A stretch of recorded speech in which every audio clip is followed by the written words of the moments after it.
là et je m'honore de pouvoir faire cette visite en compagnie de mon frère et ami le maire de Dakar, de la ville de Dakar, M. Barthélémy Diaz.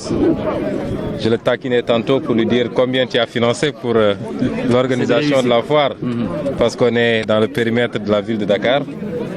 Et nous nous honorons de voir l'intérêt qu'il porte à ces activités liées à un programme extrêmement important pour la lutte contre la pauvreté et surtout l'extrême pauvreté qui est l'économie sociale et solidaire. Je suis là d'abord parce que je suis moi-même un éleveur. Depuis tout petit, j'ai toujours élevé. Tous ceux qui me connaissent savent que ce soit les poulets, les pigeons, les chiens, tout ce qu'il y a à élever.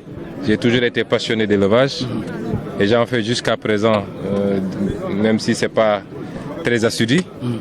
Et donc nous sommes attachés à tout ce qui est élevage. Ce n'est pas la première année que je viens dans cette foire. Je crois qu'il y a 2 ou 3 ans, j'étais déjà là. Tout à fait. Et nous avions régulièrement visité les stands de cette foire. Cette année a une particularité. Je serais venu de toute façon, mais j'ai été particulièrement touché hier lorsque l'épouse de notre ami et frère Fadilou Keïta nous a appelés pour nous dire que Fadilou Keïta, qui est le président des éleveurs, de sa cellule de Rebeuss où il est en détention politique, il est entre les mains de Macky Sall et de son régime, a envoyé pour me faire dire de tout faire pour venir visiter la foire. J'avais un président qui est un passionné d'élevage. Et vous le savez, c'est pourquoi vous l'avez porté à la tête de votre structure. Ce n'est pas les compétences qui manquent, ce n'est pas les passionnés qui manquent. Nous avons ici des professeurs d'université, des hauts fonctionnaires, des professions libérales, des éleveurs professionnels. Nous avons toutes les catégories. Pour que le choix soit porté sur son nom, il a fallu qu'il démontre à tout le monde qu'il est un pur produit de l'élevage, un homme qui aime l'élevage, qui est passionné d'élevage. Et tous ceux qui sont comme lui, retrouver leurs proches, leurs amis, leurs collègues et se mettre au service du Sénégal. Ceci dit, chaque fois que je visite cette foire, je suis émerveillé et particulièrement content. Je voudrais vraiment féliciter tous les acteurs de l'élevage.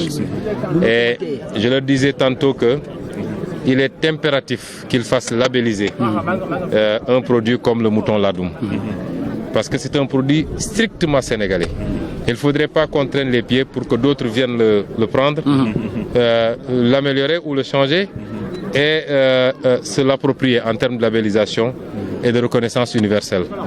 Le produit qu'on voit ici, quand on voit un mouton qui fait plus de 100 kg, c'est le produit de plusieurs décennies de travail, de croisement, de travail minutieux, patient, pour montrer que le Sénégal regorge de génie, que dans tous les secteurs on peut performer et proposer au monde des choses qui nous soient spécifiques.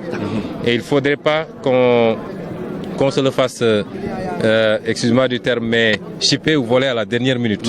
J'insiste encore au niveau des éleveurs, il faut accélérer le processus parce que le ladoum est une production spécifiquement sénégalaise. Elle doit faire notre fierté.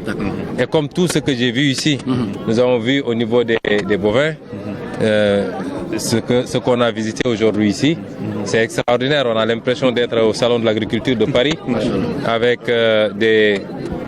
des spécimens tout aussi imposants et qui ont été produits ici au Sénégal, croisés ici au Sénégal et par de très jeunes Sénégalais en plus. Et ça doit faire la fierté. Et c'est pourquoi nous pensons que, comme nous l'avons décliné d'ailleurs dans notre programme politique 2019 et que nous réaffirmons, l'État du Sénégal doit se pencher sérieusement sur cet aspect. Il y a l'élevage de manière générale. Il n'est pas normal que notre pays continue à importer de la volaille, à importer des ovins et des bovins. Aujourd'hui, quand on s'achemine vers la Tabaski, et on est obligé d'aller chercher ailleurs. Donc cet élevage général doit être soutenu par une politique d'installation de forage, mais également d'accessibilité, par une politique de réactivation de plusieurs vallées, dont les vallées fossiles, pour permettre la disponibilité en eau, mais également en aliments de bétail, soutenir également l'industrie de production d'aliments de bétail, soutenir tout ce qui tourne autour de cela, notamment les vétérinaires et autres, mais soutenir aussi les producteurs et les éleveurs. Mais également l'élevage de prestige. C'est extrêmement important. Quand vous avez des salons de l'agriculture, l'élevage, qui sont visités dans le monde entier, des gens viennent de pays à pays pour venir visiter le salon de l'élevage en Italie, en Allemagne, en France. C'est parce que les États de ces pays ont très tôt compris l'importance que cela pouvait représenter, même au plan touristique. On m'a dit tantôt que même des organisations internationales viendront visiter, des ambassadeurs de grands pays étrangers viendront visiter. Ça veut dire que même pour notre politique touristique, nous pouvons à partir de l'élevage également vendre le Sénégal. Et c'est pourquoi nous sommes très satisfaits d'être là. Nous vous encourageons encore une fois. C'est pas facile. C'est beaucoup d'attention, beaucoup de temps consacré, beaucoup de patience, beaucoup d'argent dépensé. Quelquefois, vous ne gagnez même pas. Et c'est la passion, c'est l'amour pour cet élevage-là. Et nous vous encourageons parce que vous êtes en train de faire la promotion du Sénégal au-delà de tout. Et enfin, à l'image du maire Barthélémy Diaz, Dakar a l'honneur d'organiser quand même un des plus grands forums du monde. Vous savez, l'économie sociale et solidaire, c'est le contre-pied de l'économie classique, basée exclusivement sur le profit. Le principal objectif de l'économie sociale et solidaire, c'est de lutter d'abord contre l'extrême pauvreté et contre la pauvreté. D'abord l'extrême pauvreté et la pauvreté.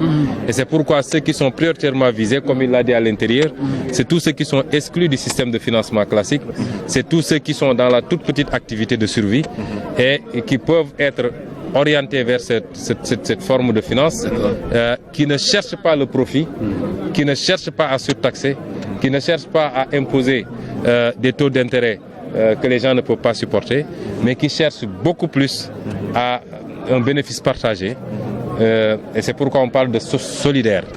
C'est de l'économie, mais solidaire et avec un but social, c'est-à-dire sortir les gens de l'extrême pauvreté. Et Dakar a l'honneur sous la coupole de monsieur le maire, et j'espère que cette fois-ci, l'État ne va pas encore lui faire le coup de... le dernier événement, c'était le Forum de l'eau. C'est la ville de Dakar qui a été désignée pour l'organiser. L'État doit accompagner sans parti pris politique et permettre à monsieur le maire d'organiser avec toutes les autres mairies du Sénégal, mais surtout cibler les secteurs comme les vôtres qui doivent être les animateurs de ce forum. Et c'est important pour le Sénégal. Et d'ici là, il faut que tous ensemble nous travaillions à bien préparer ce forum et à montrer que le Sénégal a beaucoup à offrir sur l'économie sociale et solidaire.